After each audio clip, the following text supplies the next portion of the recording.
평안하셨습니까? 예. 오늘은 종려주일, 순환주일이라고도 합니다. 벌써 사순절을 보내면서 마지막 6번째 주일, 이제 다음 주일은 부활주일인데, 그동안 긴 40일 같은데 나름대로 기도할 제목들이 있었고, 또한 추위가 지나면서 우리 각자의 마음은 여전히 아직도 추위에 있는지 아니면 새로운 봄날 화창한 소망으로 충만되어 가고 있는지 다시 한번 돌아보면서 오늘 주신 말씀의 제목 주여 기억하소서라는 제목을 함께 은혜를 나누고자 합니다. 제가 중간중간 이 기침 때문에 상당히 불편하고 또한 자주 끊길 수가 있습니다. 마음이 편치가 않은 마음으로 말씀을 증거할 때 하나님께서 함께 하시기를 바라는 마음입니다. 제가 기침에 대해서는 저에게 히스토리가 있습니다. 제가 결혼하자마자 옛날 고향에서 다니던 교회에서 체육대회가 있었습니다. 그날은 마침 생각지 않은 날씨가 차가웠고 운동을 하는데 비가 내렸습니다. 그때의 감기를 제가 심하게 걸렸습니다. 그런데 바로 약을 먹으면 되는데 그때 당시 저에게는 신앙이 아닌 어떤 신념이 있었습니다. 하나님의 교회에서 행사를 하는데 하나님께서 치료해 주시겠지라는 생각에 기침이 계속 나오는데 그냥 약도 먹지 아니하고 기도만 했습니다. 이것이 한 6개월 되었습니다. 계속 낫지 않는 거였습니다. 그런데 6개월 두면서 약도 먹지 않았는데 총신의 세매를 졸업하면서 이제 졸업 기념으로 베트남에 단기 선교를 갔습니다. 거기는 굉장히 날씨가 따뜻해서 한여름을 지나면서 자연적으로 기침이 떨어졌어요. 이렇게 해서 기침이 떨어졌는데 기침에 대한 기침 감기를 제가 굉장히 겁내하고 있습니다. 그러면서 이제 2001년에 밴쿠버로 이민을 와서 한 1년쯤 지나서 다시 겨울에 기침 감기가 들었어요. 거의 한두 달 계속 지속되면서 설교를 할 수 없을 정도로 기침이 계속 나왔어요. 방법이 없었죠. 여기에서는 기침약에 되었던 항생제를 주지 않기 때문에 떨어지지 않는 거였어요. 급기야는 그때 함께 섬겼던 집사님 한 분이 유학을 왔는데 그분이 전주에서 오셨어요. 자기 남동생이 전주의 병원의 의사였어요. 그러면서 급히 저에게 필요한 약을 신청을 했어요. 그러니까 항생제를 계속 먹으면 소화나 잘 되지 않기 때문에 이걸 적절히 배합해서 약을 급히 줘가지고 비행기로 보내온 거였어요. 그래서 약을 며칠 만에 받아 먹고 한 일주일 먹으면서 그때 감기가 기침이 멈췄어요. 그러면서 매 겨울마다 기침 감기가 걸리면 굉장히 저는 겁이 나는 거예요. 그러면서 이번에 또 기침 감기가 걸리면서 지금 한 3주째 기침이 나와요. 말하지 않고 가만히 있어도 괜찮은데 목이 굉장히 약해서 오늘도 이렇게 염려하는 마음으로 하나님의 말씀을 잘 전했으면 좋겠다라는 기대를 가지면서 열심히 해보겠습니다. 앞서 말씀드린 대로 오늘 사순절 6번째 주일, 종려주일입니다.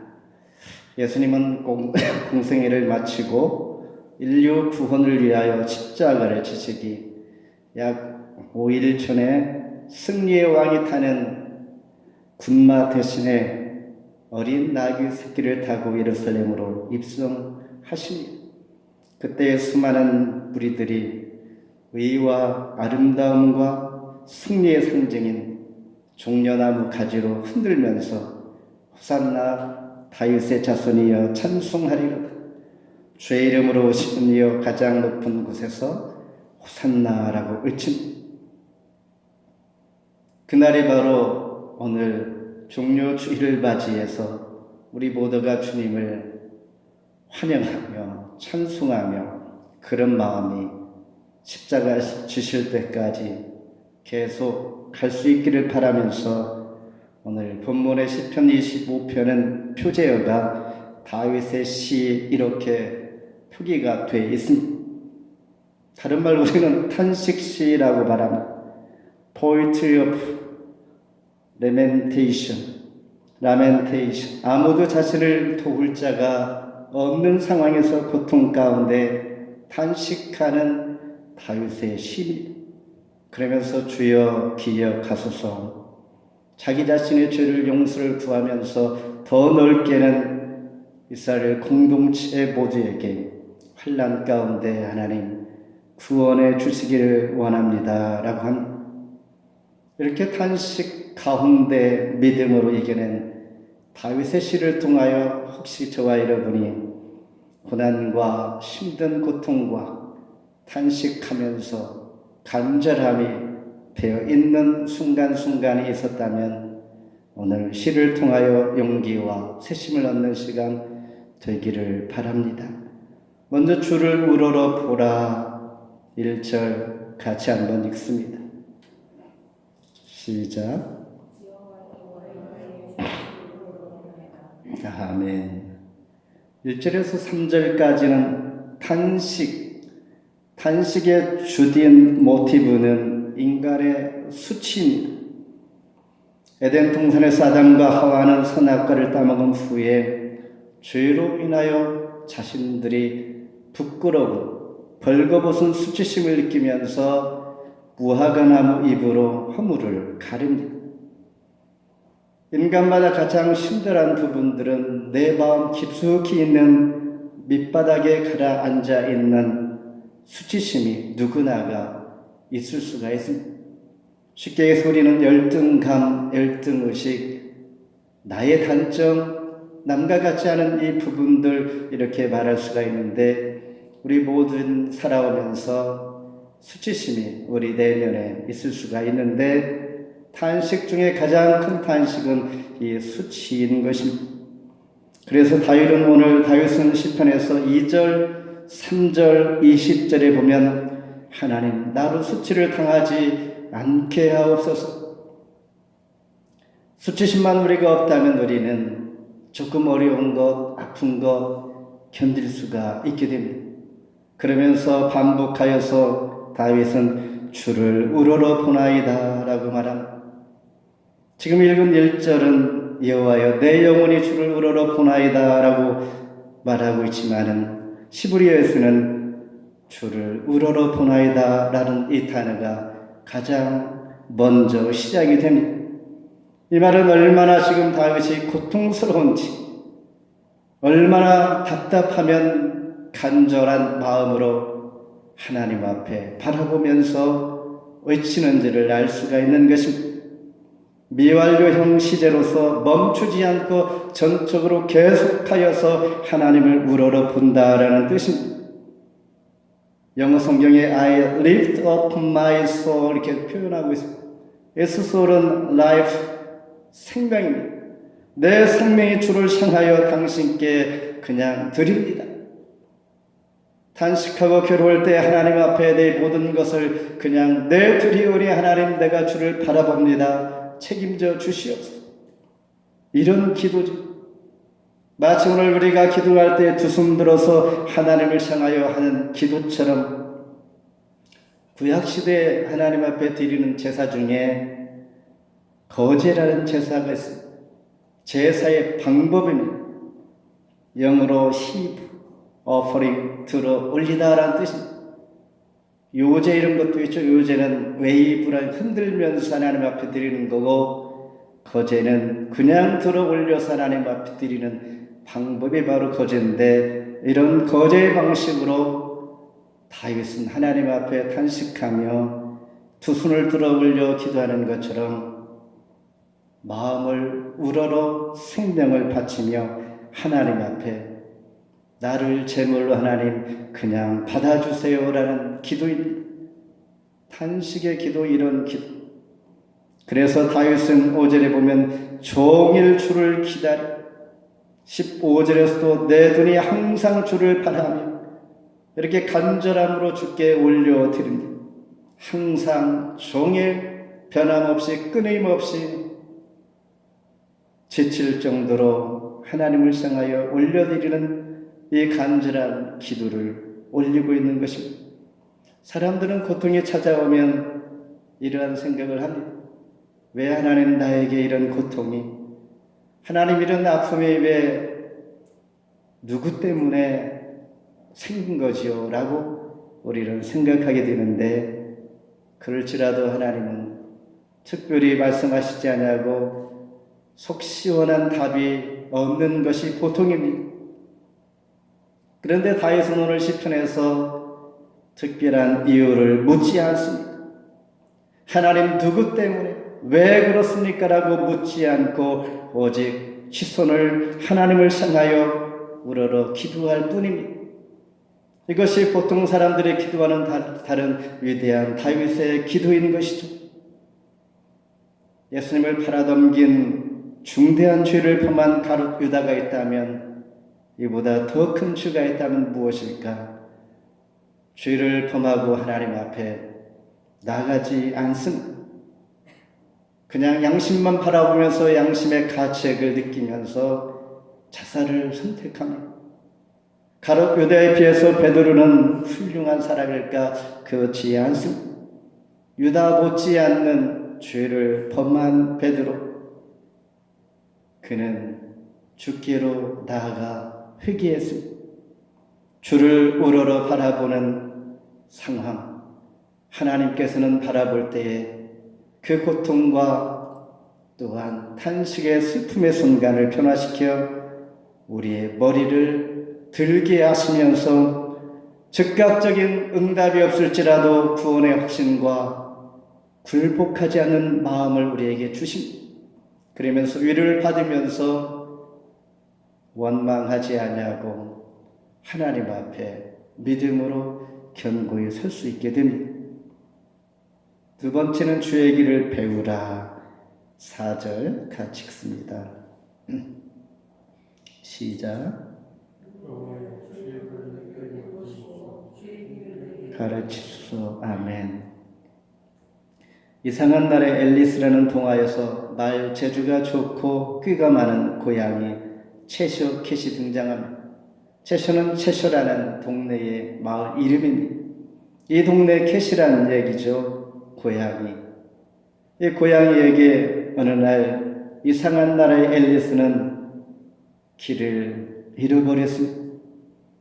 헤매입니다. 어디로 갈지를 몰라 채쇼 캣에게 묻습니다. 내가 가는 길을 잃었는데 어디로 가야 할지 가르쳐달라 하니까 오히려 채쇼 캣은 반문합니다. 너희가 어디로 가려 하는 건데? 라고 대묻습니다. 근데 앨리스는 정작 자기가 가는 길을 모릅니다. 내가 어디로 가는지 지금 몰라 라고 하니까 채쇼 캣이 하는 말이, 어디로 가는지 모르면 아무데도 갈 수 없지. 이것이 답입니다. 이처럼 우리가 살아가는 이 시대에 지금 나는 어디로 가고 있는지, 어디로 가야 할지 모르는 자가 참 많이 있다는 이야기입니다. 그런데 우리가 살아가는 사람뿐만 아니라 동물도, 새도, 물고기도, 심지어 태풍도 가는 길이 있다라고 합니다. 욥기 38장 25절에 누가 홍수를 위하여 물길을 터주었으면 우레와 번개의 길을 내어 주었느냐? 태풍도 가는 길이 있습니다. 미국에서 가장 많이 일어나는 토네이도 지역은 오클라호마입니다. 그분들이 수십 년 평생 그곳에 살고 있는데 그 무서운 토네이도 앞에 왜 살고 있을까? 그분들은 오랜 삶의 경험을 통하여 멀리 바라보면 토네이도 방향을 알고 미리 대처한다라는 이야기를 들었습니다. 물고기도 수심에 따라서 자기가 가는 길이 정해져 있습니다. 정한 수심을 우리가 가서 낚시질을 하면 동일한 고기만 잡힙니다. 다른 고기는 절대 잡히지 않습니다. 각각 레이어가 있어서 자기의 길이 다 정해져 있습니다. 새도 그렇고 물고기도 태풍도. 지금 다윗은 주의 도 주의 길을 반복하면서 고백합니다. 하나님 내게 보이소서, 하나님 내게 가르쳐 주시옵소서, 하나님 나를 지도하소서라고 반복하여 간구합니다. 그가 지금 겪고 있는 심경, 상황, 부끄러움과 수치와 환난과 고난과 외로움과 주와 허물과 미움, 매 구절마다 언급하면서 주님 길을 가르쳐 주시옵소서, 이렇게 하나님 앞에 길을 가르쳐 달라고 기도하고 있습니다. 성경에서는 성도가 마땅히 관심을 가져야 할 것은 주의 도 주의 진리다라고 말씀합니다. 요한복음 14장에 보면 의심 많은 도마가 예수님께 이렇게 질문합니다. 주님이 어디로 가시는지 어찌 우리가 알겠었나이까? 그때 주님께서 하시는 유명한 말씀, 요한복음 14장 6절에 내가 길이요 진리요 생명이다, 내가 길이다 구원의 길이다라고 말씀하십니다. 우리가 살아가는 이 시대에 점점 모호해지는 이 시대에 광야 길을 가는 이스라엘 백성들에게 불기둥과 구름기둥으로 인도하신 하나님께서 우리가 주님을 똑바로 바라보면서 주의 길을 가게 된다면 넉넉히 하나님은 우리 모두에게 지혜 주시고 안보해 주실 줄 믿습니다. 그러면서 12절 13절에 보면 여호와를 경외하는 자 누구냐? 그가 택할 길을 그에게 가르치시리로다. 그의 영혼은 평안히 살고 그의 자손은 땅을 상속하리로다. 정말 귀한 말씀입니다. 내가 길을 정하고 분명히 알고 가는 사람도 있겠지만 대부분이 어떻게 갈지를 모릅니다. 어디로 어떻게 가야 정말 좋은 길이고 분명한 길이며 내가 실패하지 않은 길일까?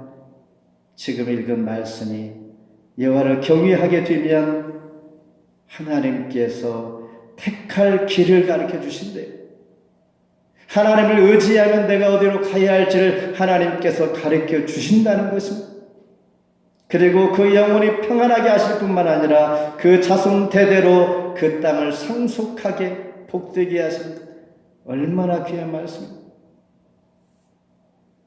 하나님을 의지할 때 실패하지 아니하고 다시 되돌아오지 아니하고 바르게 갈 수 있도록 길을 가르쳐 주시는 하나님, 이 은혜가 우리 모두에게 있기를 바라면서 주의 길을 우리는 배우기를 힘쓰는 것, 성도의 마땅한 지혜자의 모습입니다. 마지막으로 주님을 기억하라 7절 같이 한번 읽습니다. 여호와여 내 젊은 시절의 주와 허물을 기억하지 마시고 주의 인자하심을 따라 주께서 나를 기억하시되 주의 선하심으로 하옵소서. 주님을 기억하라. 이 시대에 우리에게 가장 큰 관심 또한 4차원의 세계입니다. 2차원은 축이 2개인 것이죠. 3차원은 축이 3개. 4차원의 세계를 지금 3차원의 세계에서 플러스 시간일 수 있는데 4차원의 세계가 열리면 어떤 일이 일어날까? 예를 들어서 무드셀러가 969세까지 살았는데 우리가 그렇게 살 수도 있을 수 있습니다. 마치 우리가 70의 나이가 되었다면 19살이 될 수 있는 가능성이 있습니다. 죽음을 보지 않고 천국의 들림을 받은 에녹, 이 상황을 우리가 분석하여 이해할 수가 있게 될 수 있습니다. 오병이어의 이적도 우주의 탄생의 비결도 비밀도 알 수 있는, 하나님이 허락하시는 지혜 안에서 알 수 있는 이 기대가 또한 우리에게 있습니다. 다윗은 하루 종일 하나님 앞에 주님을 기억하면서 하나님 나를 기억해 주시옵소서. 마치 사채원의 세계가 열리면 우리가 잠깐 잠을 잤는데 하루 종일 잔 느낌이 올 때가 있어요. 이러한 것들도 분석할 수가 있는 것이죠. 왜 그럴까? 하루가 천년같이, 천년이 하루같이 이 말씀들이 이상하지 않냐고 하나님께서 보여주시고 우리에게 하시는 말씀들이 우리가 생각하는 우리 지혜로는 이해가 되지 않지만은 얼마든지 맞는 말씀이라는 것을 알 수가 있는 것처럼 지금 다윗은 주님 나를 기억하여 주시옵소서. 아무도 나를 도울 자가 없습니다. 평면적인 시간과 시각으로 볼 때는 도울 자가 없는 것이죠. 오늘 우리가 살아가고 있을 때의 주의 환경을 지금 볼 때에 평면적인 시각으로 내 생각으로 볼 때에 지금 나의 모습과 우리 교회의 모습이 이렇습니다. 그러나 하나님의 시각과 영적인 시각과 4차원의 시각으로 만약에 볼 수 있다면 우리는 내 옆에 내 곁에 수천 수만의 천사와 함께하는 하나님의 능력과 힘과 내가 어떤 존재인 것을 알 수도 있다라는 것입니다. 다윗은 지금 아무도 도울 자가 없어 보입니다. 분명한 것은 영의 눈으로 고백하고 있는 것이죠. 그러면서 주님 나를 기억하여 주시옵소서.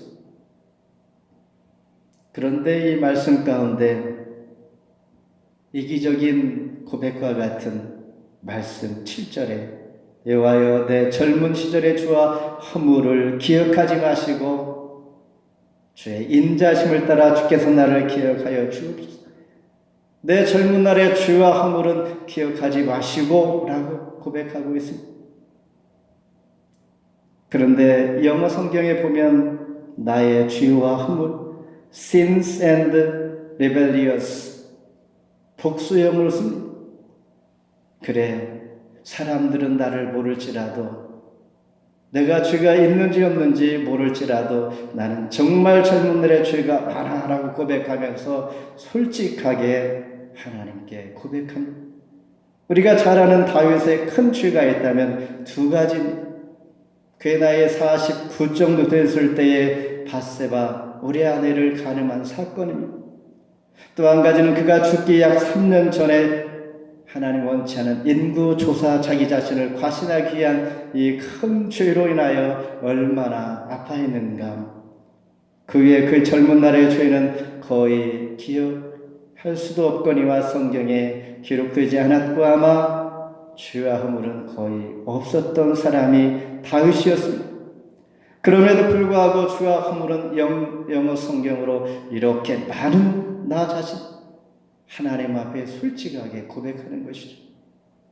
우리는 모를지라도 저와 여러분이 모를지라도 남이 모를지라도 내 죄는 내가 숨겨진 과거의 죄들이 많이 있는데 하나님 앞에 이렇게 고백하고 있다는 것입니다. 이 고난 중에 기도 가운데 자기 죄를 발견하게 되는 다윗, 주께 더 가까이 나아가는 그의 위대한 신앙을 우리가 본받는 것입니다. 고난이 찾아올 때도 주님을 기억한다는 것, 대부분 어려움이 오면 자기 힘으로 해결하고자 합니다. 어려움이 오면 대부분 주변 사람들을 통하여 그 말에 귀가 솔깃하여 그건 그렇지라고 하면서 내 마음이 흔들리고 주변 상황에 따라 내가 좌지우지 될 때가 많습니다. 그러나 다윗은 주님을 기억하면서 철저하게 자기 자신의 과거의 죄까지 회개하면서 하나님 앞에 나아가는 이런 위대한 신앙을 배우면서 오늘도 우리가 기도하기를 주님 나를 기억하여 주시옵소서. 말씀을 맺습니다. 단합받는 어느 한 선교사님이 있었습니다.